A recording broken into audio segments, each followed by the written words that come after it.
ba leen ciy fekk leen ci ñu tey rek ñu ngi yokk ñaan yal na leen yàlla yërëm te jéggal leen yàlla defal leen ci këru barsa yu yaatu di masaw ñi ci gaañu bi léeg-léeg ci condition yoo xam ne yu xaw a métti la di nuyu peuple sénégalais bi wax nañ ni wax ji mën na gudd mën naa bañ a gudd ndax dama namoon gaa yi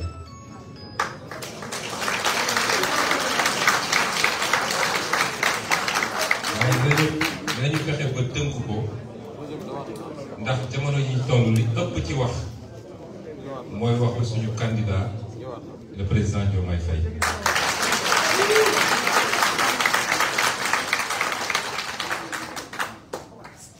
nam wax ji mën naa bañ a gudd parce que nous avons une élection à gagner et chaque heure compte. On a déjà perdu trop de temps moo tax ñu koy essayer tënk rek ci ñaar wala ñetti anam balaa may dugg ci yooyu dinaa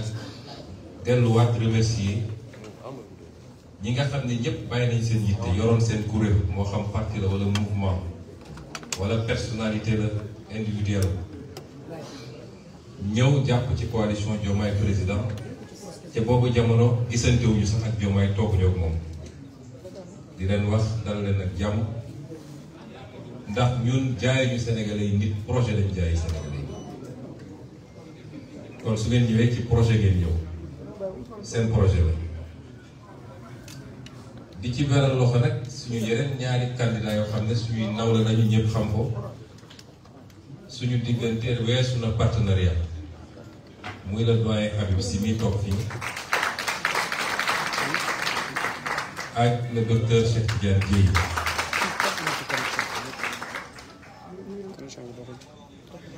anam yi ma bëgg a aborder mooy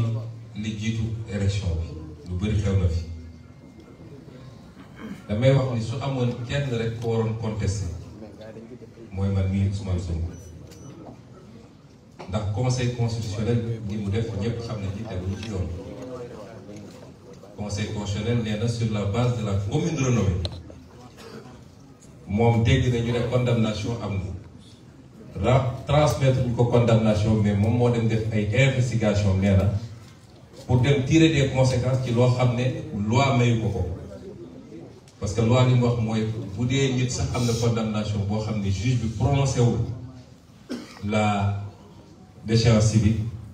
pour nga génne ko il faut nga appliquer l'article 41 du code électoral mooy procédure bi ñu defoon te mu yóbbu ñu Ziguinchor andi ñu Dakar pour mun ko radier te loolu respecté wuñu te conseil constitutionnel li mu def da koo def sur commande li ci nekk yëpp xam nañ ko donc soo amoon kenn ku war a contesté man lay doon waaye defuma ko parce que li ñuy tëloon mooy nañu fexe ba projet bi placé ay candidats te projet bi am na ko moo tax ma profité ci woo Sénégal yëpp ñu ànd ak tey ak dal ndax bu dee conseil constitutionnel dafa jël ñaar wala ñetti décision ci fan yi ñëpp tëb ne conseil constitutionnel te ci gannaaw ga ñu xam ni am na leneen lu ci laxasu yenn saay ëllëg bu defee leneen ci résultat élection yi mënuñu dellu si conseil constitutionnel nañ ci ànd ak tey ak dal d'autant que nag am na ay rumeurs yu amaguñ ci ay preuve buñ ko amoon moom man bokk naa ci njëkk ñëw taxaw ne lii mënul dem waaye dégg ngeen ay rumeurs corruption lañu ci dégg gum ci ay début de preuve matul preuve moo tax ma ne nañu dal su conseil constitutionnel defee yoon dafa def liggéey bi jarul jaajëf waaye comme tàmbaloon nañu def safaan ba tamit nañu moytu di gaawantu di jiital émotion li ñu war a demander tey conseil constitutionnel te di ko demander président Macky Sall ndax il peut encore rendre service à ce pays ndax ki mu defoon candidat am te bëggatu ko ñépp xam nañ ni ay pexem weesu na foo ko mën a natt koo xam ne nekk koo président de la république waaye fexe nga ba wiiri ba gasal président kamb ba tey état bi yëpp tegu sa loxo te lépp ay mallette rek ko moo ko la xam ngeen ni kooku ku xeeb ay pexem ñun ñi ko xam ne nekkoon ak moom xeebuñu kon nañu gën a takk suñu digg te xam ni élection bi bu jaaree yoon gëw ma ni mun nañu def moins de 60% incha allah waaye buñ jàpp ni c'est gagné d'avance moo tax nañu gën a fagal na ndaw ñi dem jëli seen carte électeur topp ci caravane yi daw baax na waaye munition bi mooy carte électeur ne ñëpp jëli seen carte électeur ndaw ñeeg mag ñi la ñu yàgg a def te mu jig mooy dem voter massivement mais sécuriser le vote également te loolu ndaw ñi rek ko mën voter ba pare toog aux alentours des bureaux de vote yenn fa ba ngoon ku ñëw bëgg a def naka sa noonu ngeen digaale koog moom ba ñu dépouiller ba signer PV yi ba envoyé quartier général ñëpp am seen i PV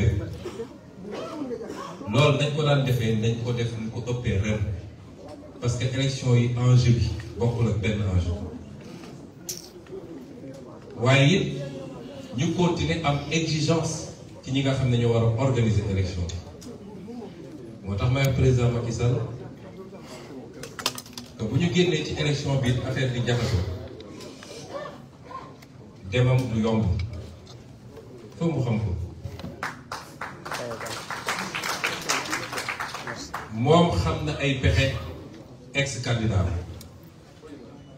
waaye su dee bëgg na rendre un dernier service à ce pays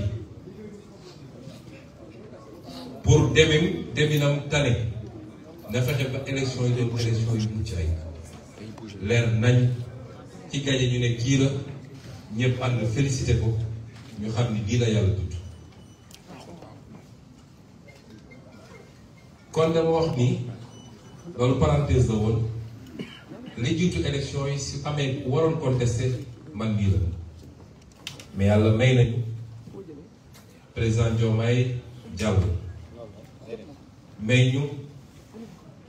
président Habib Sy jàll may ñu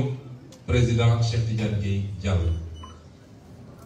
kon sama jëmm amatul solo lu dul ñëw jàpp ci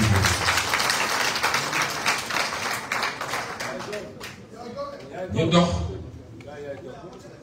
ñu ne ah élection yi xaw naa jaxasoo reporté nañu coow li bëri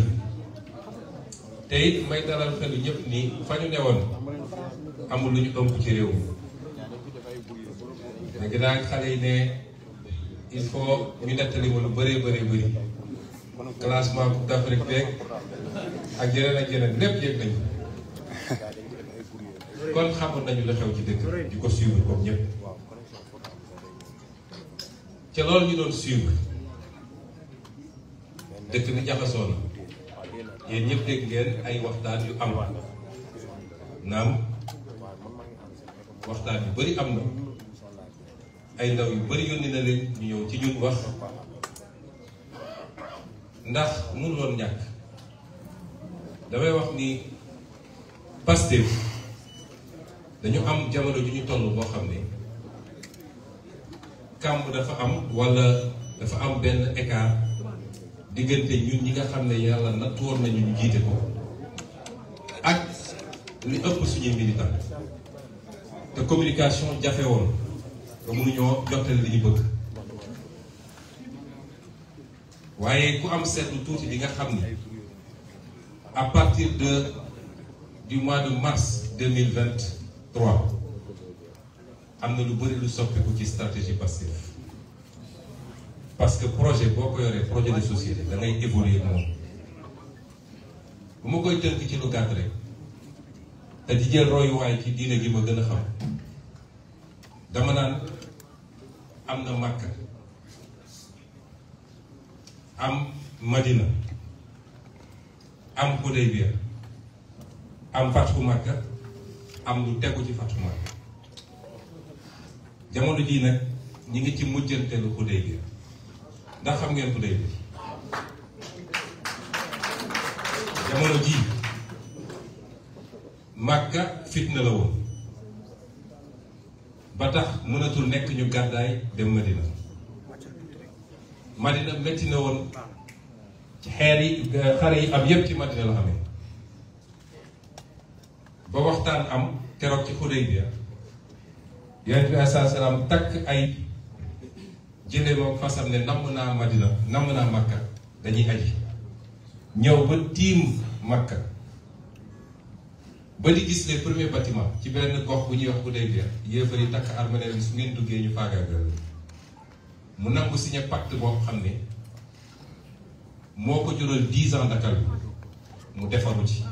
defar ci armée defar ci société bi ba keroog bi mu jubloo ci Makka mi ngi woon ci jiite armée bu mat 10 000 personnes te guerre amul fi mu ne nii nag guerre du am bu soobee yàlla ndax élection bii du doon guerre.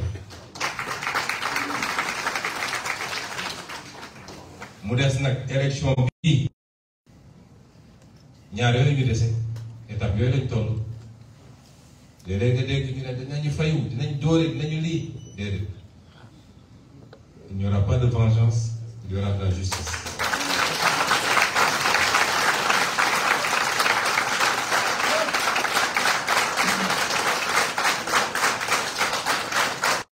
lañ ko jàngal dafa am loolu xam ne boo ci nekkee rek mënoo def lu jàpp neew ñu nag ni impunité totale dina am waaye kii defoon na ma lii faw ma fayu du fi am. bu ñu yàlla joxee réew mi mbokk yi est-ce que xam ngeen li ñuy xaar xamagu leen ko de li ñuy xaar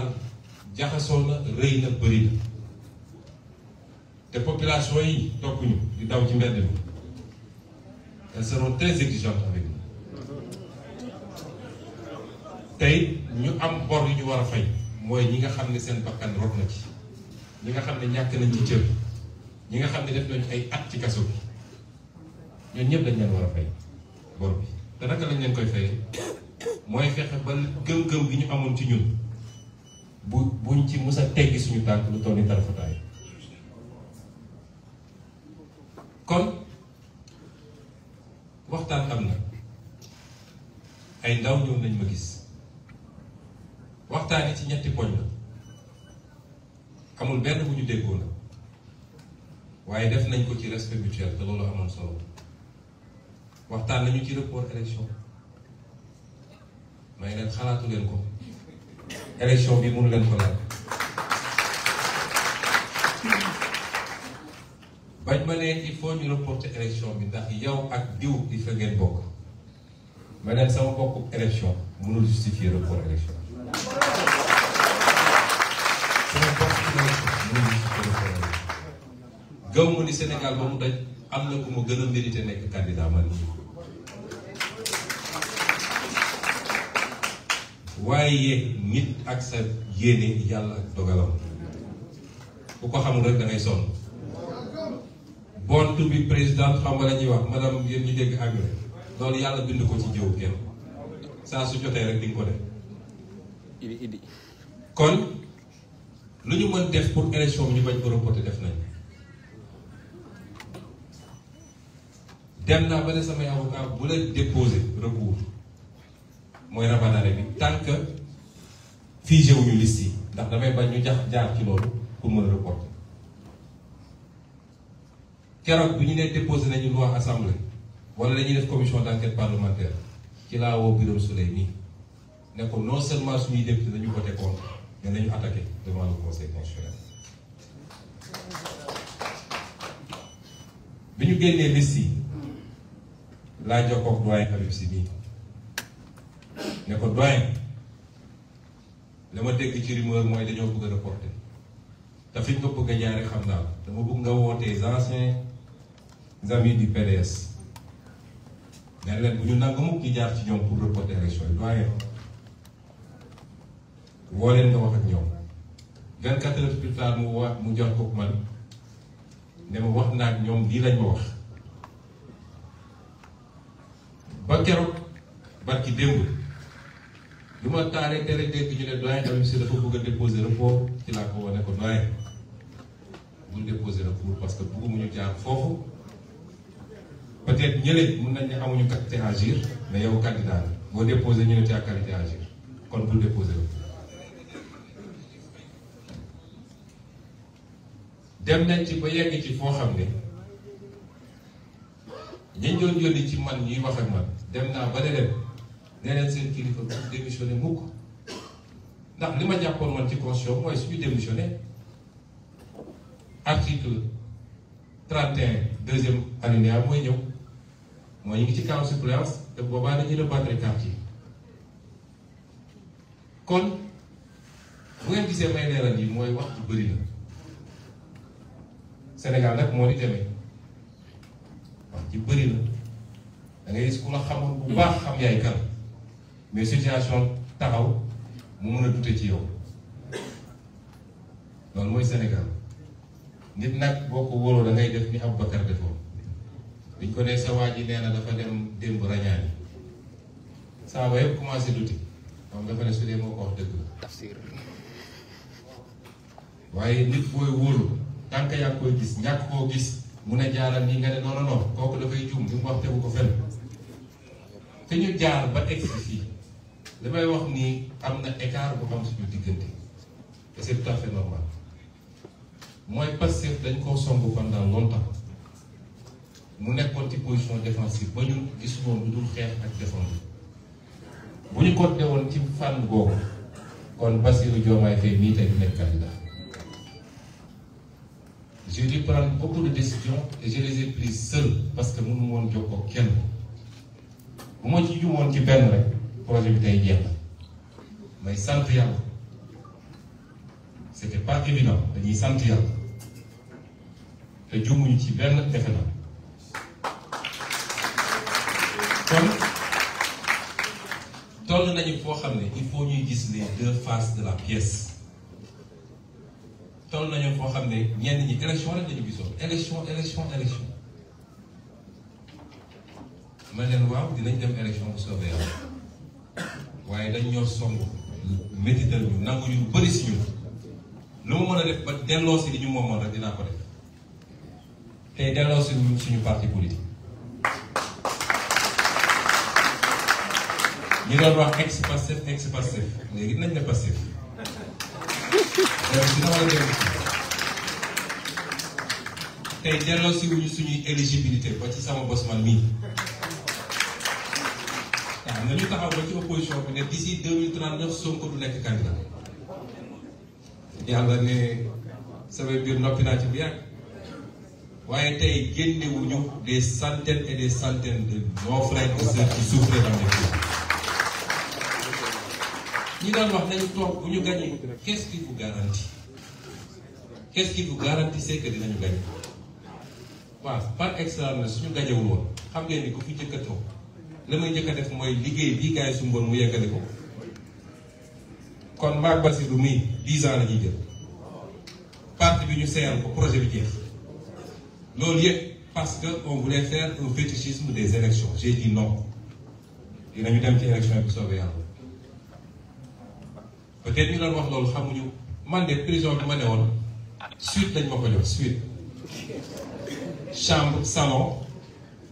double climatiseur télévision yi fa ñëw gis nañu ma am sama nga dim kër 300 mètres carrés di doxantu teg fa sama vélo di pédale waaye est-ce que xam ngeen ni président Diomaye bi pendant 11 ans 11 mois 9 mètres carrés la de woon ñu boole ko yeneen ñaari nit xam ngeen condition yi mu nekkee woon yooyu ko fenn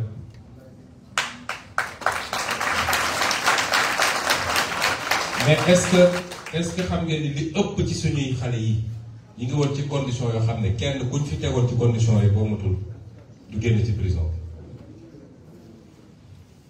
suñu responsabilité en tant que autorité morale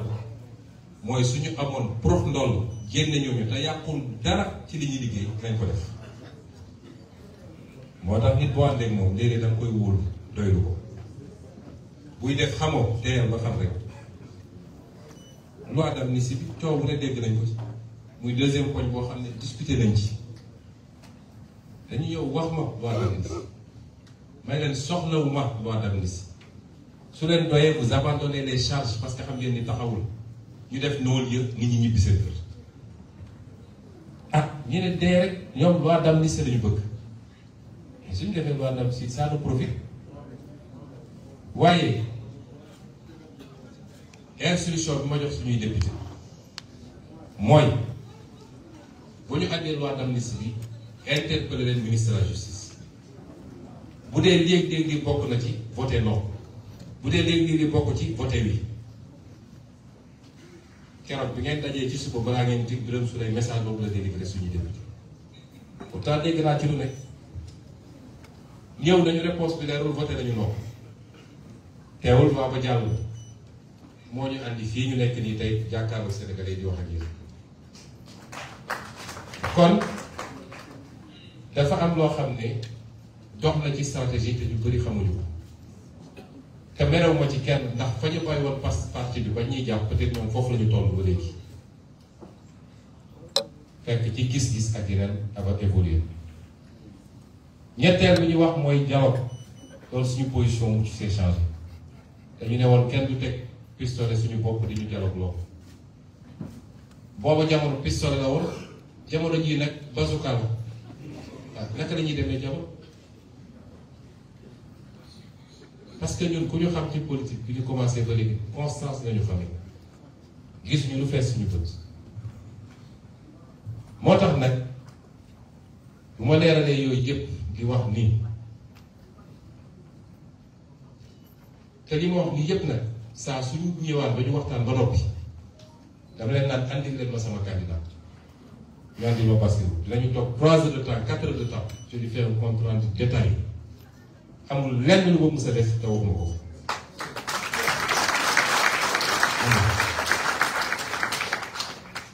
moo ko waxee ba noppi mu wax ma lu mu xalaat ñu tënk naka la ñuy doxalee li ci des léegi nag weesu nañu loolu dañuy dellu sant yàlla ndax yàlla desal ñu dara de ëllëg bu ñu bindee suñu mémoire lu bëri dinañ ko xam ndax xajul fii mbir mi moo raw film ko koy xajul fii de waaye dinañ ci yegsi ñu war a dégmal nag lu am solo muy élection bi mbokk yi élection bi dañ koy gagné incha allah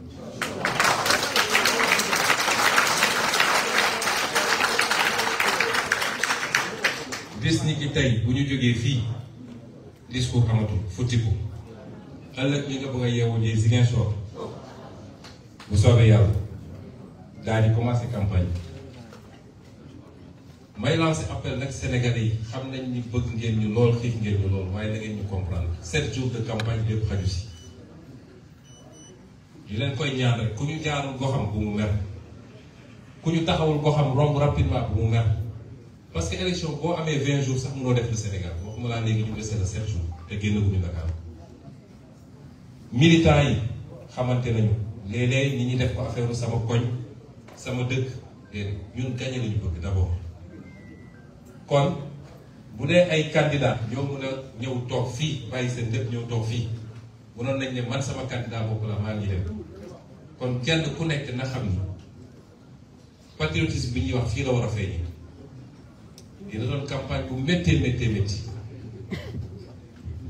caravane lañu mën a def dañuy traverser rek waaye luñ ci mën def rek nañ ko ci def mais ñuy ñaan ñëpp di daan am ci ñu ci campagne yi dañu war a jaar itinéraire bi pourquoi def ñu ni mer naa gedd naa di tax ñëwuñu sama dëkk di tax wàcc ñu nuyu kilifa gi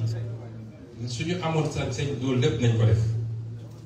mais su mënul nekk rek lu mënul nekk rek nañ ñu ko nangul te bu mu tax bu mu tee ñu gën a takk nit yi parce que avenir du Sénégal la du affaire nit du affaire koñ du affaire dëkk ñaareel bi mooy dama bëgg nit ñi bu ñu waxati sax lu jëm ci Macky Sall on se trompe de combat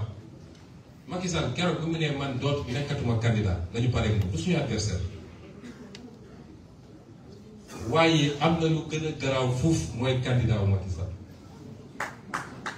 Amadou Ba bu yàlla ñàkkee bëgg Sénégal dëgg rek na ko jox Amadou wallaahi yéen xam leen Amadou Sénégalais yi question bi ñu waroon posé rek mooy simple fonctionnaire nu mu mën a yor alal gi yépp loolu rek jar na bañ a voté ko maag moom ak kii ñoo bokk liggéey wax dëgg yàlla ñun am ñu dara wala am nañ tuuti waaw fan la milliard Amadou Ba jóge est-ce que Sénégal dañuy poser question boobu kon loolu rek doy na ñu ne kii warul mën a nekk président réew. Vous savez man bëgguma ñu dugg ci débat de personne dégg naa ñi naan dëkk sàngam la jógee du Sénégalais déedéet Sénégalais la fii la juddoo jàngee fi am nationalité def fi toute sa classe du Sénégalais la gënuma koo nekk Sénégalais tey ñëpp bu jógee ci dëkk yooyu gis nga Sénégal dëkku teranga la ñun ay panafricains lañu ay Sénégalais ñu dund feneen ñenn ngi dund fii ku ñëw jaar fi mu war a jaar am kayitam Sénégal la ñun ñëpp bu ñu stigmatiser kenn bu ñu stigmatiser kenn loolu baaxul suñuy natt dañu wax kii est-ce que ay loxoom set na est-ce que bëgg na réew mi est-ce que am na compétence yi leen nag première question bi tontu naa ci ba noppi ñaareel mooy bis bu ñu ko joxee réew mi dénk nañu réew mi waa bitim réew xam nga ci samay série vidéo yi ma defoon am na yenn ñaar yi waroon génn waaye jaratu ko benn bi ci moom laa ko defoon ñi ko gis nañ ko benn bi ci moom laa ko defoon spécialement mu ngi wër nag di wax yor na meñam di wax nee na ñu ngi lay attaqué bukki nag bu yobee waxambaane Amadou Ba mënu ñoo yàpp de ndax dañoo bokk di liggéey yàgg naa jël lu mu warul jël ma ne ko tegal ci suuf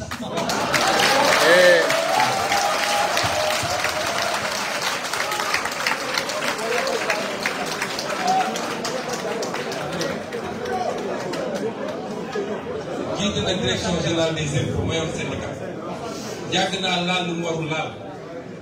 man vérifié naa entreprise bi ñu ko ay milliards mu laal ko bu ko wàññi ma ne ko boo ko laal ma diggaale ko yow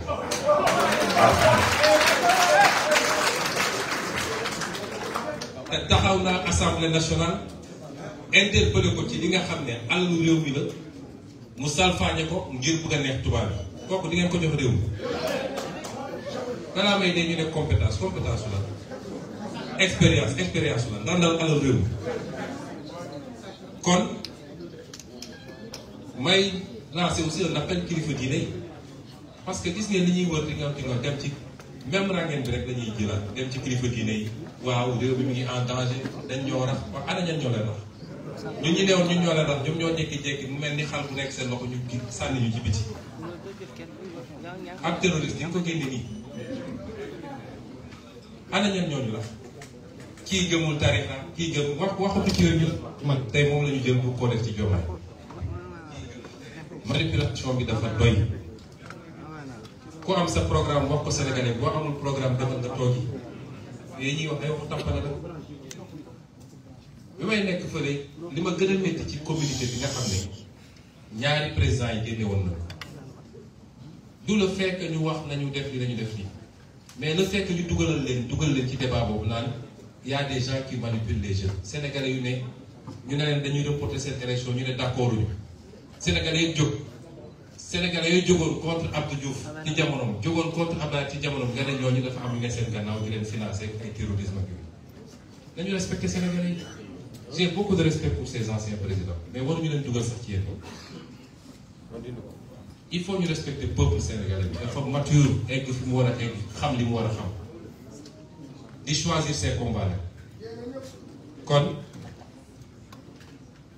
nañu concentré wu ci l'essentiel le plus grand danger qui guette le Sénégal aujourd'hui s'appelle Amadou Ba te jàpp nañu lépp alal moo koy def may interpeller encore une fois le président Macky Sall parce que responsabilité am la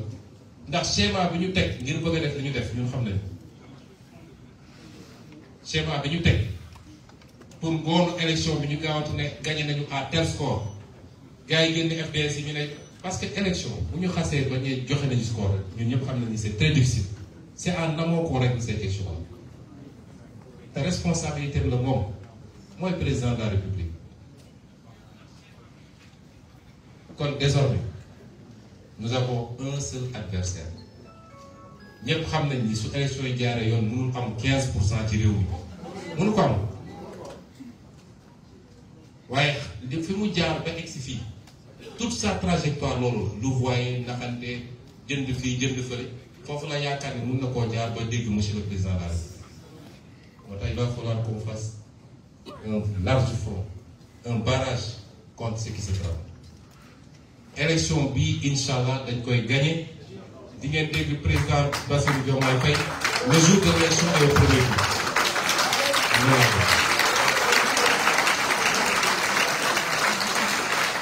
mu daanee nag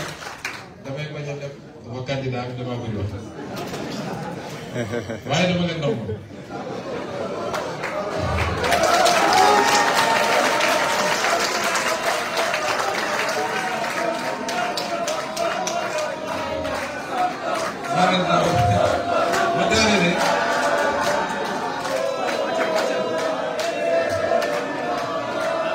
merci beaucoup ma daane ne fi ma la daane ndax version français bi sax moo ko def damay bàyyi président wax fi may daane leen mooy ci candidat bi xam ngeen affaire politique dafa doy waar ñun ñëpp ay nit lañ kese léeg-léeg kenn ku ne ci ñun dina am ay seytaaneem muy sa xalaat muy ay nit yu ñëw di wax ay être humain lañu dong la nga nekk situation yoo xam ne waaye est-ce que wóor na ma joxe lii nguur kenn du ko dénkaane nanga bi ñi di ñëw di wax ba defee soo wetee ne auzu billaahi mina sheytaan parce que bu ko may rek nga gis sa bopp li ma def man mënoon na tombe ci Birame Souleye Diop mi wala ci Abbas Fall mi wala ci Maïmouna Dièye wala ci Cheikh Tidiane Dièye wala ci keneen ak keneen doyen Habib Sy mii dafa ñëw seet si ma la seule fois bu mu jot a ñëw ma seedeel ko ni c'est un homme de mission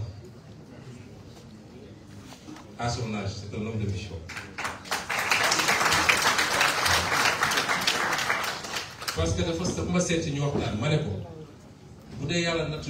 nañu amuñu candidat passif mën na doon nga doon candidat bi mais ce sera pour ceci et ceci et cela mu ne bu soobee yàlla noonu laa koy defee te boobu ba léegi saa su ma buggee dara ci moom su ma ko nee léegi moom mag foofu mun na nekk sama baay waaye lu ma ko wax mu defee ko noonu c'est un homme de mission ma seedeel ko aussi noonee laa koy seedelee docteur Cheikh Tidiane Dièye bi nga xam ne candidat la moom it démb rek maa koy seetaan ci temps d'antenne gannaaw bi ma seetaanee baay bi ak tagal bi voilà dafa mu dem dañ ngeen da fay jiital son premier temps d'antenne dafa régler problème mu temps d'antenne u Diomaye Faye nii kon di leen félicité bu baax ci loolu waaye di wax ni mënoon na tombe ci kenn ku ne ay da booj nii mënoon na nekk candidat grâce su ko neexoon mu jëli fiche keneen ak keneen mais tombé na ci Diomaye dama ko tànn nag wax naa leen ko ci vidéo dama koy tànn yàgg na te xam naa ne tax ma tànn ko ma gëm ni Sonko mooy Diomaye du waxantu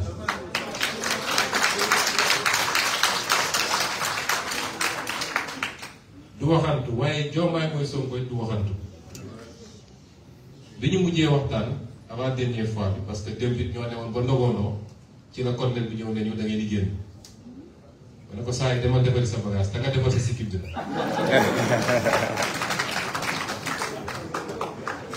alors mais bi ñuy mujjee waxtaan dañu toog waxtaan lu yàgg ñuy waxtaan ci yi nga xam ne mi ngi am te nit ñi yaakaar ni mun na andi féewaloo suñu diggante mu wax ma lu am solo mu ne ma président wallahi pour sooroon dox sama diggante ak yow ma arrêté parce que damaa yëkkati doom tuddee la ko te damaa bëgg doom boobu ilaa yow mi din ma la koy jox comme exemple kon suñu politique naroon boole ma bàyyi politique bi dama xam ni dëgg la ci moom ñaareel bi mooy nit ñaa ngi ne Diomaye comme bëriwul wax bi man nag Diomaye su ñëwee ñii Sonko sax moo tane woon ci ñoom kon nag tiital na gars yi waaye ma bëgg a seede ni Diomaye gën a nooy fuuf si ñoom ndax sama reetaan bu bëri ji li mu nekk ci gannaaw ñi ma xam-xam nañ Diomaye dañuy waxtaan benn jour maag moom ak Birame Souleye sama kër boobu affaire yi tar na métti na ma ne ñii di laax bu ñu jëlee affaire bi Diomaye dama tegal ci suuf président loolu kenn du ko fi def fii amul chasse à la sorcière amul fayantu amul et cetera keroog ma ne leen andi leen ma Diomaye mu ñëw ñu waxtaan 4 heures de temps ma koy gunge ba ci buntu bi ma ne xaaral ma seetluwaat ma ne ko Diomaye ñii il faut lii dafa yomb quoi ñii il faut ñu def nii mu ne ma mukk ci àdduna président mukk ci àdduna bu ñu def erreur yi ñu def ñu.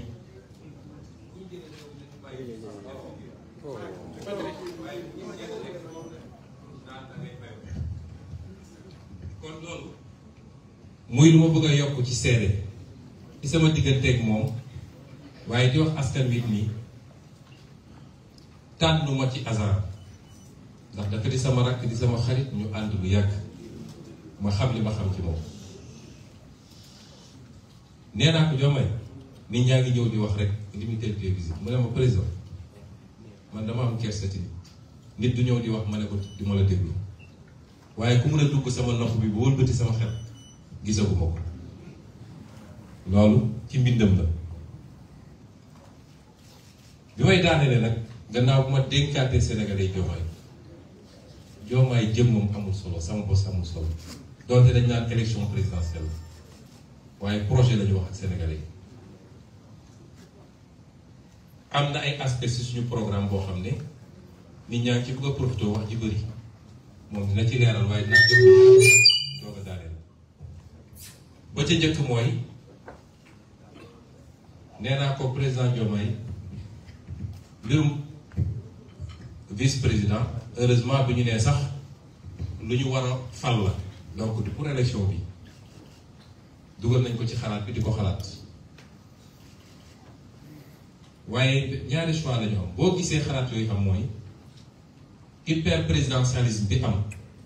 ba pare lépp nekk ci loxo benn nit moo tax ki jiite réew mi fi mu ne nii sonn na boobu sonn yow ñu ne kon ci biir pouvoir exécutif bi ci boppam war nañu mën a rééquilibrer les pouvoirs les attributions te loolu mën nañ ko am sans poste premier ministre sans poste vice président ndax boo jëlee réew mu mel ni France ba 2007 modèle bi dañu amoon à partir de 2007 dañu def seen réforme mais c'est le gouvernement qui détermine et conduit la politique de la nation alors que ñu dañu resté ci c'est le gouvernement qui coordonne et exécute moo tax soo déggee ay réformes coow yu bëri foofu premier ministre bi mooy dem au charbon su paree bu yow mu tànk bagage kon ñaar mun na am soit ñu am poste vice président mais sans beaucoup de pouvoir parce que doo boole ñaar ñoo fal jox leen ñu yem ay pouvoir bis bu ñu déggoowul njaaxum am moo tax États-Unis vice président bi daanaka il est là pour la suppléance au cas où et selon la nature de ses relations avec le président mun na ko yokkal wala mu wàññil ko mais koo xam ne dafa am légitimité électorale mu tolloo président bi nga tolloo leen pouvoir mun na am problème wala nga am un premier ministre qui sera nommé mais ñu wàññi ci pouvoir président jox ko moom pour rééquilibrer au sein de l'exécutif bu boobaa bu contentieux amee président bi arbitré choix yooyu la ñuy def gëm naa ne nag ci mandat bi probablement ak président Diomaye li mooy décider mais peut-être schéma boobu moo gën a plausible ñaareel bi bëgg a daanelee mooy mbirum koppar question franc CFA